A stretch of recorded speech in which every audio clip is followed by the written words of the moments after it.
In conversation with John W. Wells. John Wells is an award-winning author, actor, playwright, and writing coach best known for The Last Angel Warrior, The Heir of Ambrose, and The Invisible City, all part of the Caleb Andrews Chronicles. His work is celebrated for its diverse characters, high-stakes adventure, and emotionally rich storytelling that resonate deeply with readers. Beyond writing, John has had the privilege of sharing his books with audiences across the US and UK, inspiring readers and writers alike. As a writing coach, he helps storytellers transform flat scenes into compelling, emotionally engaging moments by teaching them how to connect deeply with their audience. At the heart of John's work is a passion for crafting stories that reflect the diversity of the world and the depth of human connection. He believes that every reader deserves to see themselves as a hero of the story, and he strives to create narratives that are both thrilling and deeply personal. When he's not writing, John enjoys traveling, indulging its sweet tooth, and getting lost in a good book. And on today's episode of Author Interview, it's my utmost pleasure, joy, and excitement to have on the show today, John W. Wells. How are you doing today, John? I'm doing amazing. First of all, thank you so much for having me. I'm super excited to be here. It's such an honor to be able to be here and speak with you today. Absolutely, it's my pleasure as well, really. I'm quite excited to have you. I've been checked through some snippet into your works on Amazon. I'm quite excited we are here to sit and talk about it. So it's me saying again, thank you once again for coming on. No problem. Thank you. Yeah. So, John, I need to first say that I am taken aback by the description page of your book, The Last Angel Warrior, which is the first book in the Kalib Andrews Chronicles series on Amazon. I would like to start this conversation by asking the many obvious question most authors get asked. What inspired you to write this book? Well, that's a great question. Um, well, in order to answer that question, I got to tell you a little bit about myself. Yeah. First and foremost, I grew up loving fantasy. I grew up loving Oh, stories and relating a lot with stories where someone is forced to assume a role or step into their true identity. hmm. And I could relate to that as a kid. I was kind of an oddball kid. I had a wild, vivid imagination, and I would say that I always fit in with a Hmm. lot of the kids. In fact, I often felt like an outsider in Oh, wow. a lot of the places that I was in, even in places where I naturally should have belonged. I didn't feel like I belonged, Hmm. which, as I got older, grew into feeling as if I was wrong, feeling as if because I was so different than everyone else that maybe Yeah. there was something wrong with me. Um, even translating wrong into bad. Yeah. Um, there was something inherently bad, inherently evil. Um, no, I was never an evil person. I'll put that out there. I was never an evil person. In fact, I was never even a bad kid. I never got in trouble. I didn't get detentions. I got good grades. But because I saw the world uniquely and feeling like an outcast, there were times where I felt like maybe I was wrong. Maybe I was bad.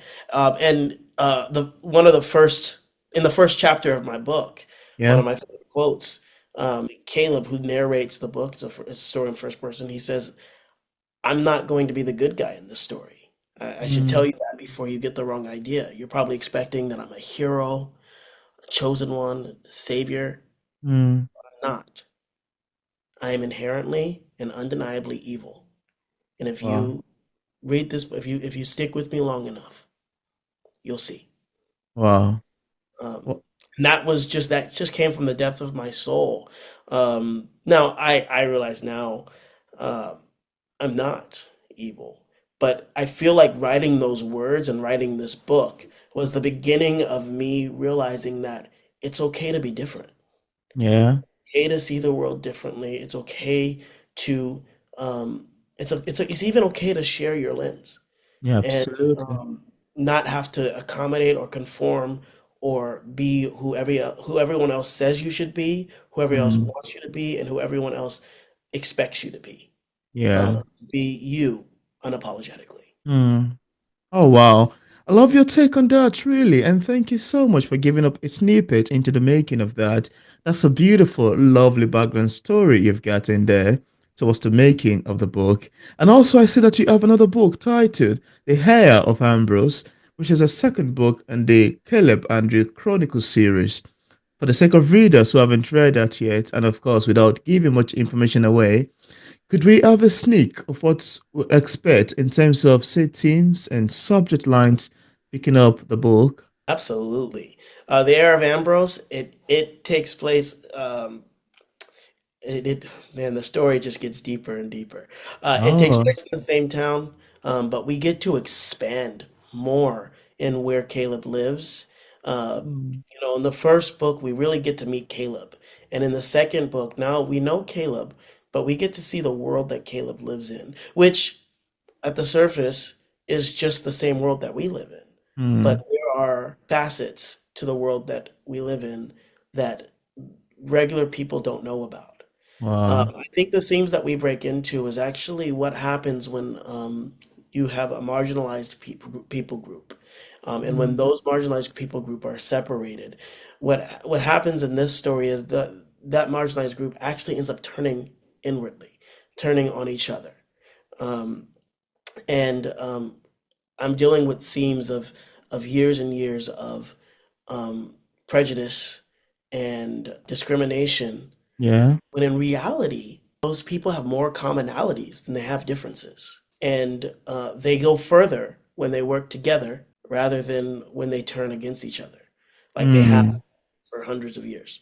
So, a bit of a Hatfields and McCoys, if you know what that is. It's a bit of a story, a timeless story of rival groups having to learn uh, that they have more similarities than they do differences. wow. This is as well as much impressive as a foxed one you just described. And I love the fact that you had to use a theme of prejudice and discrimination as well, the making of it. That sounds to me like a very nice one. And I think something quite worthy and something that we can relate to. Even sadly, in our current world, it's a shame that it still exists. It I is a mean, shame. it's a shame it still exists. Yes, it's such a shame. I think that the more I read the book, the more I come back and read. I just reread The Heir of Ambrose recently, Yeah. um, Wow. and I feel like it's even more relevant today than it was when I wrote I mean. it. Yeah. So Something that people have dealt with many years ago, and we are still dealing with in a contemporary world. Feels as if there's never going to be an end to this evil, never going to be an end to this thing, etc.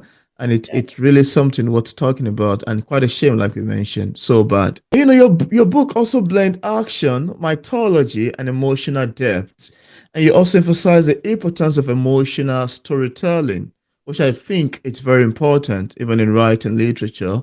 Then I like to ask, what do you think is the key to making a scene truly resonate with readers? I think it's very important.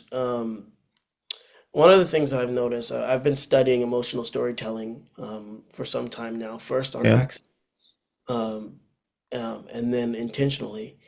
And one of the things that I notice is that writers often get caught up in the minutia of what happens next. yeah, It's, which is very important. Plot is very important. yeah, But we get so caught up on, this happens and then this happens and then this happens that we forget to take into account how the character feels about what happens. yeah, I think that we have a goal, and I think it's important to have a goal. I think it's important to know where your story is going. absolutely. But I think it's also important to remember that what happens in a story is impacted by how the character feels about what happened prior. Yeah, And every action that a character makes has to do with how they feel about it. They're not going to do something they don't feel into, or without any feeling. They mm, do something, they're being forced to do it. They have a yeah, feeling. And I think that it's very important. And when we write stories that where the characters truly a fully fleshed emotional life. Yeah. We write stories that truly resonate with readers Yeah. because we should be writing human stories. I mean, of course, even when our characters aren't human, Yeah. we're writing stories that humans are reading that humans can relate to, and everyone Absolutely. wants someone to resonate with their work. So Yes. um, I believe that when we write those stories, when we write characters that are truly emotionally fleshed out, we write books that resonate with the readers, whether it's on whatever level. That's impressive. And I love your take on that. To me, it sounds to be quite educative and a reality, really. It's quite beautiful. Are you able to plot all of these things together in a way that makes and keep the story ongoing, stylishly from one part to another, transitioning quite beautifully? And also, John, representation is a strong theme in your work. Why is diversity in storytelling so important to you? And how do you approach creating characters that feel so amazingly authentic in nature?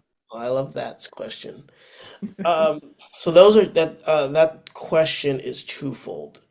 The first part of that question that I'm going to share with you is that as I shared earlier, I loved fantasy books growing up. Mm, Something about being able to escape into a new world or escape into a world where, I could have powers or somehow be better than how I thought I was. I would find myself really disappearing into those worlds. yeah, Problem that I found at the time growing up, at least with the stories that I loved, yeah. I didn't see a lot of stories that represented me. Oh, mm, If I was represented, it was always the best friend, the sidekick, the comic relief. mm, I didn't see a lot of stories when I was growing up where in fantasy where I was the leader, where I was mm, the hero, where someone who looked like me was the one saving the world. Um, uh, there's a handful that I could think of yeah, I loved, but a lot of stories, a lot of themes were Eurocentric themes. yeah, And I was taught growing up to be the change that you want to see. absolutely. Yeah. So when I got to a place, and I started writing this story Mm, as just as just a hobby. It was just scribbles on a page, mm, that I would do when I was, in class, in I just on a notebook, and but I wrote the story that I wanted to see, mm, and since then, since writing that story, I've had people actually come to me. And one of my favorite stories is actually having a mother from England and tell me that, her son just finished the Percy Jackson books, which I love. oh, wow. But he asked, Mom, is there a character like Percy that looks like me? Oh. And they found my books. And I mean, I was like, that's why I wrote it. That's it. That's it. I'm happy that you found them. you Uh, know, yeah, and they followed my books. They read all three, and would send pictures of them reading the books. And I mean, it mm, was a really great experience to connect with the reader like that. The second part was how do I make characters? How do I build authentic characters? yeah, Which is great. Also a great question. Uh, I think it comes down to research. It comes down to wow. knowing the characters. It comes down to fully fleshing out who that character is, Yes, which ties back into the yeah, emotional growth, but yeah, also not just slapping labels on that character. mm, It's easy to put it is easy and non-pressure, no pressure to yeah, just put, okay, well, this character's black, this character's Asian, this character's Southeast yeah, Asian, yeah, um, but they become caricatures mm, of themselves.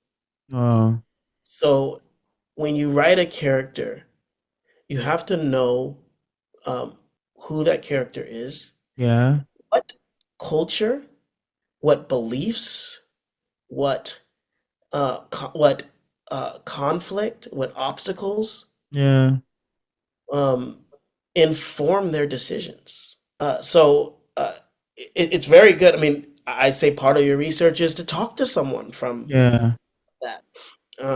One of my good friends works on scripts, and he was telling me just the other day, he was talking to a producer and casting director, a Mm. team of producers and casting directors. He said, I truly believe that some people have only seen black people on TV. Mm. uh, so that's what they write.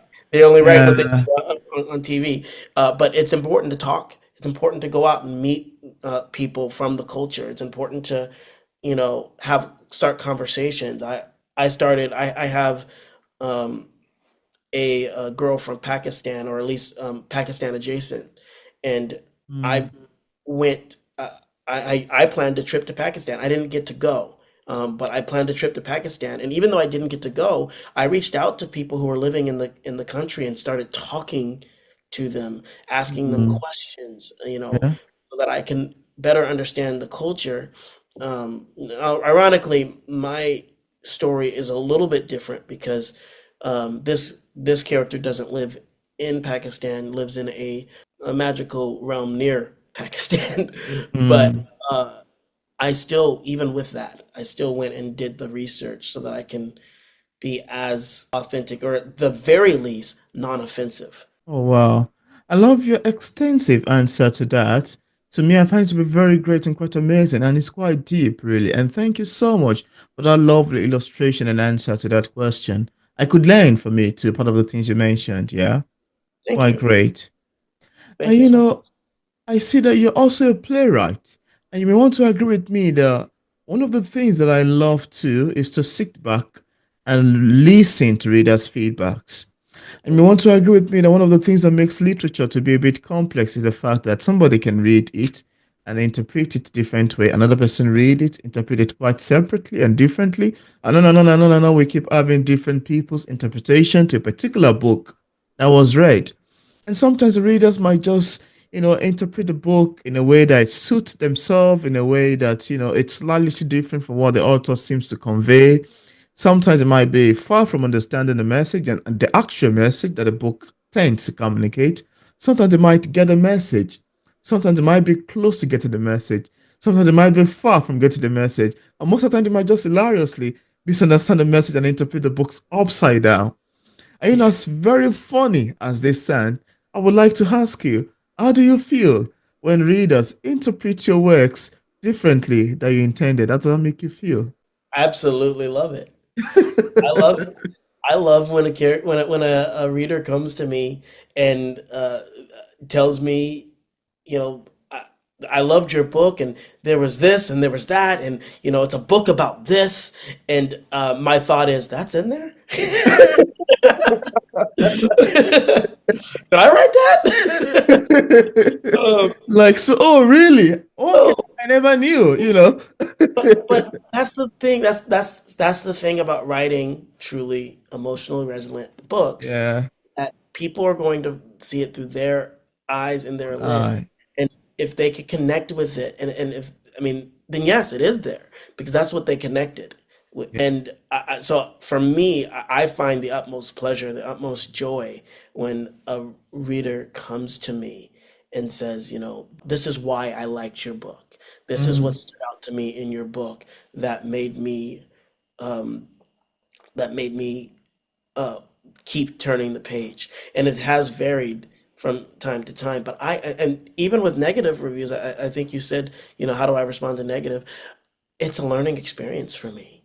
So if mm, I get a negative review, I'm taking that in and I'm listening to it and I'm thinking, okay, I think I can learn from that. yeah. So good or bad, it's a learning experience, and I take every opportunity to continue learning as I can. Oh, wow. I love your take on that, really. And I love your answer to that because sometimes it often gladdens me myself to sit back and watch different areas of review dropping in. And somebody telling me that, oh, you're right. This is what you try to convey. I'm like, oh, really? Okay. Well, I had no idea of that. Well, it's nice to hear your take. Thank you so much. I love that. Another person says something quite different. I'm like, oh, okay. Well, that's quite, it's a beautiful experience. It's more like you having a feeling and say that, oh wow, that's amazing. And it's a fun one really to see people give different interpretation and meaning to what you've created. Even though it aligns with you or it doesn't align with you, it's always a very beautiful feeling. It's a Yeah, beautiful feel. I can relate to that too.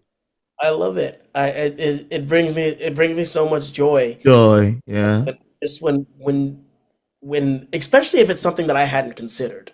If it's Yeah. something When it's something that I hadn't considered, it's like, wow, that's a completely new way to look at the story. I That's great. I'm glad you took that from me.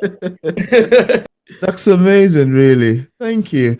And just apart from the books we've mentioned so far, apart from the books, the first and the second series, etc., do you have any other works you've authored or say currently working on? Yes, yes. So, part of the Caleb Andrews Chronicles, there's three books currently out in the novel, in the series, the Wow. main series, which is the Last Angel Warrior, the Heir of Ambrose, and the Invisible City. In that same world, in that same universe, I also have three short stories, three novelettes. The Forbidden World, Mm. um, they call him Destroyer, and the Phantom of Raventech. And Mm. those all are in the same world. They're all stories that support and supplement the main story, the main series. Um, I am currently working on a nonfiction book called The Emotional Payoff Theory, which is Oh, about wow. writing emotional scenes and making your scenes hit harder, and elevating flat scenes, scenes that fall flat. And that's what I'm currently working on right now. And very excited to release that book and help authors Oh, uh, wow. to really to really look at their scenes through an emotional lens. That's amazing. Sounds like you've got a lot ongoing. I hope you find some times to sleep. Right, that's the trouble. That's the struggle, isn't it? That's quite amazing, really, and quite commendable. Well done, I'd say. Thank Yeah. you. And also, as a writing coach and a published author, you help writers turn flat scenes into engaging moments. What are some of the most common mistakes writers make when trying to create emotional impact? And also, what sort of advice do you have for writers struggling with publishing a book? Great question. I would say that at the core of everything, which I've already said earlier, at the Yeah, core of everything, the biggest struggle that writers have is focusing on so much on what happens next instead yeah, of how the moment feels. Um, that's my thesis statement. That's the core, my core belief. And while I believe that it is very important to know what happens next and very mm, important to have a strong plot, it's yeah, equally important to have a through line, an emotional thread that goes through your story, and that differs from character to character, and it differs from scene to scene. mm, The main question that an author should be writing when they're focusing a scene is what changes in this moment? mm, What changes in my character? What pushes my character toward his or her goal or away from his or her goal? mm, And I think that it's easy to get so caught up in, well, I need them here, that we don't get the why they got there. Why did they need to get there? And that's what bumped me most frequently in mm, stories and in television shows. My mentor, yeah. editor, writing partner, best friend, we align on 95% of our views and writing. Oh, And the only time we ever argue is when it has to deal with a character. And because my writing partner, my best friend, he's very, very plot driven, mm, which is great. We wow. balance each other out. To be honest, while I um, understand plot and I write plot, and but I wear my emotions on the sleeve. My sleeve, Yeah, comes with part of the territory. So I I'm more interested in how the character feels about it. yeah. And like I said, I never say that this is more important. I say it's equally important. Mm, We balance each other out. yeah. But whenever we argue with him, and it's normally me, well, whenever we argue, it's normally because he needs a character to be somewhere, and I need it to make a sense that the character wants to be there or that it goes there. Wow. So it can't just be, oh, the character robbed the bank. Well, yeah, but would this character rob the bank? Why does the character feel like he needs to rob the bank? You Mm, know, does the character what forced the character to get there to rob that bank? I need to know, all this what the information. circumstances are that got the character to that moment. Mm, Um, so um, that's the first part of that question. mm, The second part of that question was, what's my advice to someone who wants to publish a book? And it's simple. Just keep writing. let's keep writing. Just keep writing. It's the most cliche answer, but it's also the most true answer. Yeah, The majority of people who say they want to write a book never put a word on the page. yeah. A higher number than that don't even finish, never finish. One of the best advice that I've ever gotten was give yourself permission to be messy. I love that. Yeah. It doesn't have to be perfect. Your first draft is not for is it doesn't have to be perfect. Your first draft is supposed to be beautifully messy. So look Beautifully at that messy. and keep going. That's a lovely word. Beautifully messy. I love Beautifully. that. I love your answer to that. And this is actually quite educative. I mean, it's more like I'm in a class, a creative writing class, and hearing you talk about the plot, how your friend would help with this and the other. It's very beautiful. It's amazing. Where you're talking about somebody needs to rob the bank, but you need to know the circumstances leading to him wanting to rob that bank. How did he proceed? How does it happen, etc.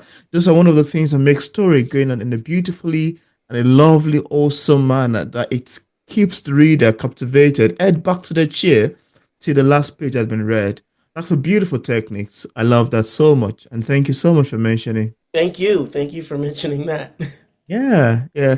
And as somebody who has written three books in a series, I am curious and tempted to ask you because I'm often very surprised as to how writers, especially novelists like yourself, would sit down and craft long sentences and bring words together in a way that sentences come together to make paragraph, and paragraph make pages, and pages make chapters, and on and on and on and on. It keep making a beautiful, amazing book. And this always leave me thinking, how exactly do these people sit down and craft these long sentences? Where are these sentences coming from? Where are these paragraphs emanating from? How do they make those beautiful, lovely amounts of pages, quite voluminous even?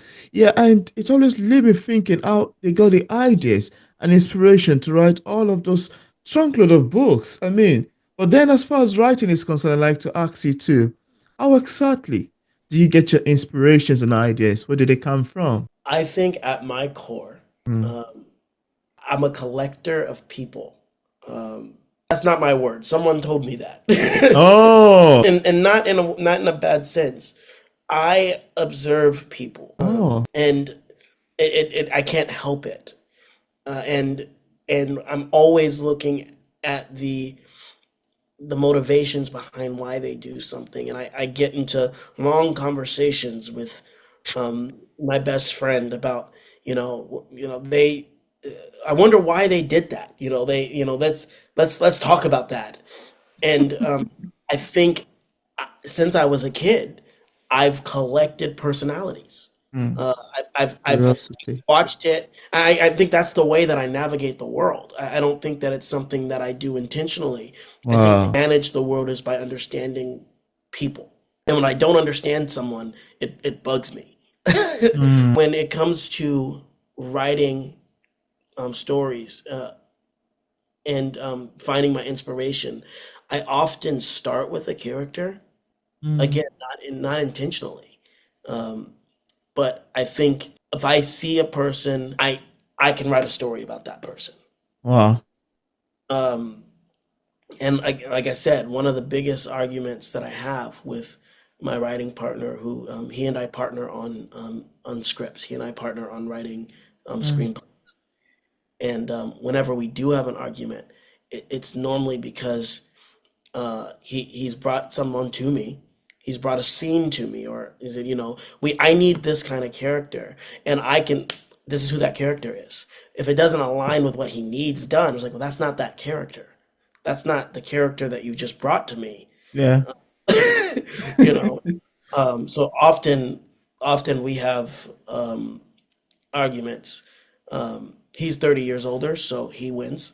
But Wow. but that's normally what we what we what we come into. So I get my inspiration. That was my long-winded way of saying I get my inspirations from watching the world around me, and normally from people. Wow. That sounds amazing, really, to be frankly speaking. I love your take on that. And I love the making of your books, yeah, how you get inspiration and ideas. And I love the tongue conversation about you having a writing partner. I would love to have a writing partner too, yeah. That's a Yeah, beautiful one, really. yeah. It's been very helpful. I mean, as I've recently been venturing into the screenwriting world, Oh, and my business partner is an established screenwriter. oh, So wow. it's been very good to have him to be able to understand how to write a script Yeah, for screen, and to navigate that world. And I feel like we work pretty well together that's um, interesting. in that arena. That's amazing. That's lovely. And just in case of any viewers who are watching this interview, I would love to get a copy of any of your books. On what platforms are they available on for purchase? Yes, you can find my books on Amazon. They're available. All of my books are available on Amazon. You'll Yeah. be able to find it on Barnes and Noble, Oh, and soon, very soon, you'll actually be able to buy them direct from me on my website. oh, interesting. That's amazing. And I left a link in the description part of this interview where interested viewers can get a copy of John Wells' books directly on Amazon, on Barnes& and Nobles, on his website, and also on other platforms. I also left links to social media pages for possible followings. So thank you so much, John, for accepting the invitation to be featured on P English Literature. I must say this is more than awesome. Very great, quite exciting, energetic, animated, lively, beautiful, educated, and quite awesome and interesting. Having this conversation with you around the beautiful titles. Thank you once again for coming on. Thank you so much for having me. It's been a pleasure. Yeah, it's my pleasure as well.